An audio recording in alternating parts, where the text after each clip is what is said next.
Hi guys! Habang nagagala kami at humahanap kami ng bagong kapihan na mapupuntahan, napadaan kami dito sa may Hansik Rotating Korean Food and Sushi at iba pa. Located pala ito sa Central Mall, Friendship Highway, Barangay Kutkut, Angeles City, Pampanga. Sabi ko kay manager, gusto kong kumain dyan. Alam ko yan ang kauna-unahang rotating Korean food dito sa Pampanga. Lagi ko lang sa Facebook siya nakikita. So yan na guys, makatotohanan na to, nandito na tayo. Hindi naman mahirap kausap si manager, so go lang. Let's eat guys! Pagpasensyahan nyo na po yung aking malaking tiyan, nagdadalang kape lang po ako. Hindi ako ganun kahilig sa mga Korean foods guys, kasi hindi ako mahilig sa maanghang. Siguro kung i-rate ang pagkain pag sa maanghang, 1 to 10, 1 lang ang kaya ko.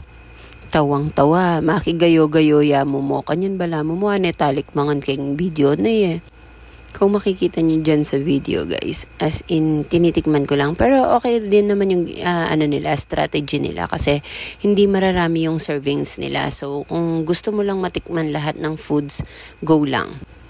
So, yan. Habang tinitignan-tingnan ko muna yung mga umiikot na pagkain, yun, nakakuha na naman ako spring roll guys. Masarap din yung spring roll nila dyan. Spring roll na naman, tinitingnan ko na naman, hindi ko alam kung paano siya kainin. Char! Ayan.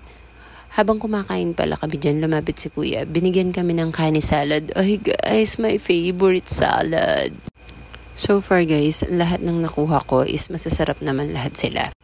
Medyo nakakalungkot lang kasi nung kumakain kami dyan, wala yata akong nakita na naka-black plate. Or ewan ko lang ha, baka nakuha na ng mga nauna sa amin. Pero wala akong nakita kahit isang black plate. So puro white plate lang yung mga nakuha namin. Teka lang, baka naguguluhan kayo dun sa sinasabi ko na black plate. Yung black plate pala guys, is yung mga parang special menu nila. Kagaya ng mga steak, sushi, ganun, oyster, parang ganun lahat yan. Kaya lang wala nga lang lahat yon. So far naman kahit mga white plate lang yung mga natikman namin, okay naman lahat sila. Kapilan ka pa mamangan pinggan, ngeni ko pa abalo yan. Saludo ako sa mga chef dyan. Ang ganda ng pagkaka-plating ng mga foods. Halata talaga na pinag-iisipan nila bago nila iserve. Madami akong gustong tikman sa mga umiikot na pagkain dyan. Kaya lang, ang niisip ko baka manghang, hindi ko maubos, sayang naman yung food. So, tinitingnan ko munang maigi yung mga dumadaan na food bago ako kumuha.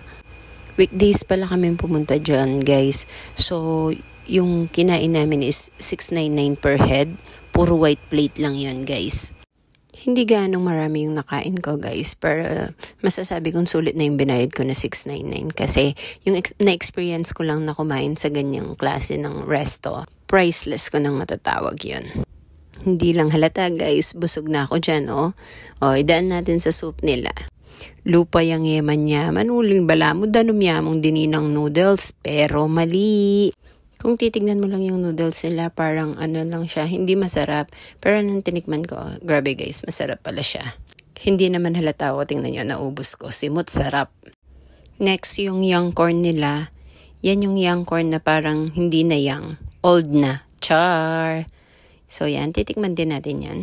Masarap din naman siya. Simple lang siya.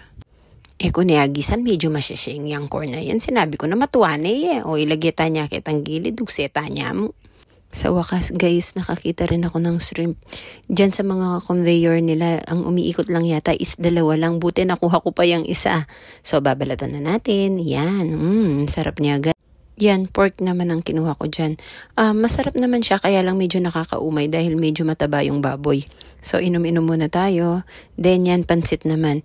Yung pansit na yan, na-curious lang ako kung anong lasa. Kaya pala, parang japchae lang siya. Ang pinagkaiba nila is white na noodles lang ang ginamit, hindi black. Dyan tawang-tawa ako. Akala ko, strawberry yung nasa toppings, kaya pala squid. So, no choice tayo. Kinuha natin, kainin natin. Yan pala, parang ginisang gulay, bok choy and may cherry tomato. So, tinikman ko rin siya. Masarap din naman siya. Tapos nang kumain guys. Walang maingay, tatakas tayo. Baka maghugas pa tayo ng pinagkainan. Char lang. So, yan 1, 2, 3, 4, 5, 6, 7, 8, 9, 10. Pang 11 yung soup. So guys, uwian na. Yan ang signature nating labasan na. Bye guys, hanap muna tayo ng Tara Kape!